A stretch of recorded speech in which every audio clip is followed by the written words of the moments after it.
Lezzetli mi lezzetli, misler gibi sulu köfte hazırladım sizler için. İftarda ve her zaman sofranızda. Buyurun birlikte hazırlayalım.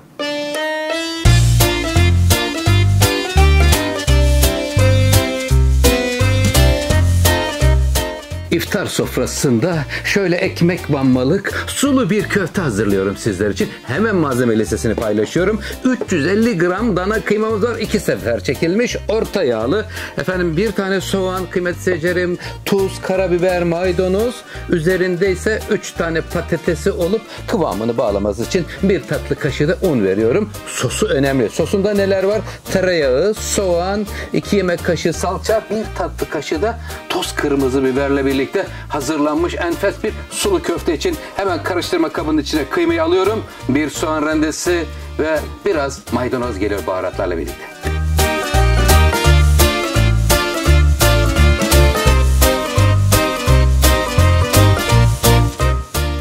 Sulu köfte hazırlıyorum. Karabiberi kırdım. Şimdi içerisine bir tatlı kaşığı pul biber. Acı mı, tatlı mı? Damak zevkinize göre ayarlayabilirsiniz. Hemen tuzunu da veriyorum. Artı sevdiğiniz baharatlardan ilave edebilirsiniz. Erzincan, Kemal, kristal, kaya tuzundan da ver aşçım. Veriyor ve öncelikle maydanoz, baharatlar, soğan hepsini bir güzelce karıştırıyorum. İçinde yumurta, ekmek yoktur.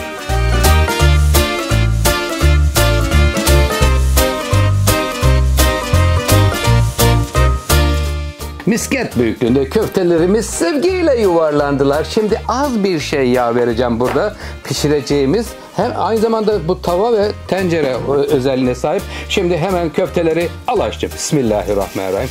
Dikkatlice yağın içerisine kaydırıyoruz. Şöyle dağıtmadan yavaş yavaş sarlıyoruz. Sonra onlar pişmeye başlayınca topluyorlar. Sonra birazcık pişirdikten sonra geri alacağız. Sos bölümüyle devam ediyorum. Sulu köfte tarifi Oktay Usta'dan iftarda ve her zaman sevgiyle yenilecek lezzetli bir tarif sizler için hazırlanıyor.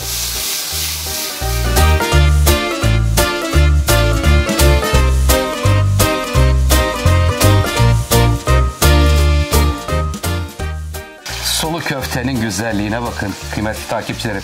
Görüyor musun köfteleri sevgiyle salla aşçım böyle. Hemen güzelce yarı kıvamda böyle kızarttıktan sonra buraya hemen bir tabağın içerisine alıyorum. Aynı tencerede hemen sosunu yap bakalım aşçım. Buraya bir tane soğanı doğradım. İncelik doğranmış soğan. Şimdi bakıyorum yağ oranı orada köftenin kıymanın yağı bayağı iyiymiş. Buradan yağı biraz azaltıyorum. Dengelememiz lazım. Hemen buraya tuzunu da veriyorum. Soğanlar çabucak yumuşasın ve lezzetlensin. Herkes yalnız tansiyonu, damak zevkine göre tuz miktarını ayarlasın. Önce soğanları kavuruyorum. Lütfen takipte kalın. Köfteler sevgiyle sırayı bekliyorlar.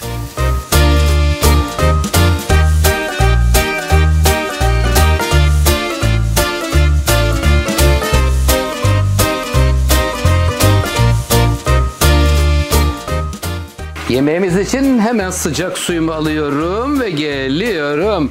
Kıymetli takipçilerim şimdi soğan kavruldu. Domates ve biber salçası ya da karışık salça her ikisi de olur. 3 tane patatesi de aldım. Bakın şimdi salçayla patatesleri de biraz böyle kavurursanız çok lezzetli olur. Ve şimdi köftesini veriyorum. Ver Ayşem. Sevgiyle veriyoruz. Buradaki sos çok önemlidir. Şu lezzeti kaçırmayalım. Şöyle bir su gezdiriyorum. Onu da aldıktan sonra efendim şöyle çok özür diliyorum kıymetli takipçilerim. Buraya bir tatlı kaşığı un verecektim. Biraz gecikmişim. Affedersiniz.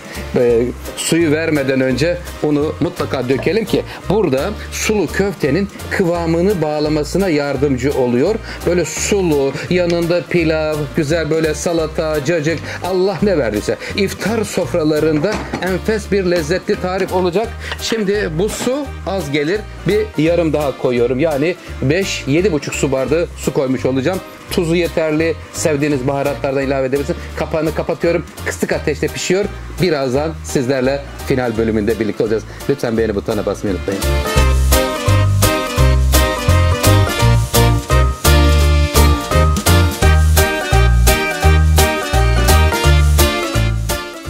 Sulu köfte sevenler burada mı? Efendim sizler için güzelce bir sulu köfte pişirdim.